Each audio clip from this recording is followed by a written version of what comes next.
Gaumukhi रजरा 23 last सानो रहेछ क्या अखु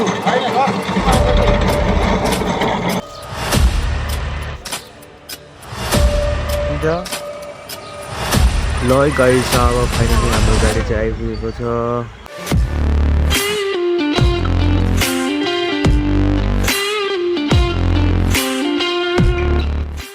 What's up guys? सबैलाई सन्चो ल मलाई पनि आराम छ सबैलाई स्वागत छ मेरो ब्लगमा उठे हैन टक्क बिहान बिहान उठेर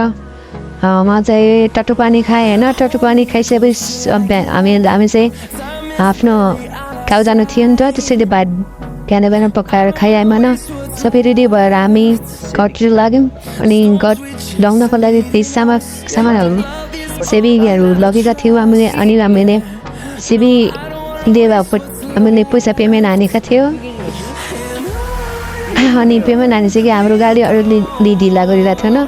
त्यस कारण हामी वेटमा लिएर बसिरहेको थियौँ अनि साथीहरूमा टोपा लगाएर किनमेल गरिसकेपछि हामी जाँदै थियौँ होइन त्यही कारण हाम्रो अघि चाहिँ एउटा तपाईँलाई थाहा औखुको रस चढेर हामीले घाम लगाइरहेको थिएन अनि सबैको लागि फाइदाजनक हुने भएकाले हामीले औखु एक गिलास बापत 50 रुपियाँ तिर्नु पर्थ्यो त्यसैले हामीले 2 गिलास खायो हामीले खाएपछि केही अन्तर्वार्ताहरू गऱ्यौँ दाइहरूसँग तब मिठो रहेछ अनि साथीले पनि मिठो मान्यो अनि हामीले पैसा पेमेन्ट हानेर हामी हेऱ्यौँ फेरि धेरै समयपछि हामीले फर्किसकेपछि गाडी फाइनली आइपुगेको छ होइन अनि हामी गाडी चढ्न गयौँ ल है त गाइजहरू सबै हामी चाहिँ गाडीमा भेटिसकेको छु गाडी चढिसकेका छौँ अनि हामी बागडुग्रादेखि हाम्रो भिलेजको टुर तपाईँहरूलाई देखाउन गइरहेको छु अनि हामी गाडीमा चढिसकेका छौँ अनि मुख्य कारण गाडी ढिला हिँड्नुको कारण चाहिँ हाम्रो बाजे हुन् ल है त गाइजहरू हाम्रो गाउँ चाहिँ आइपुगेको छ है फाइनली होइन तपाईँ देख्नु सक्नुहुन्छ हाम्रो गाउँहरू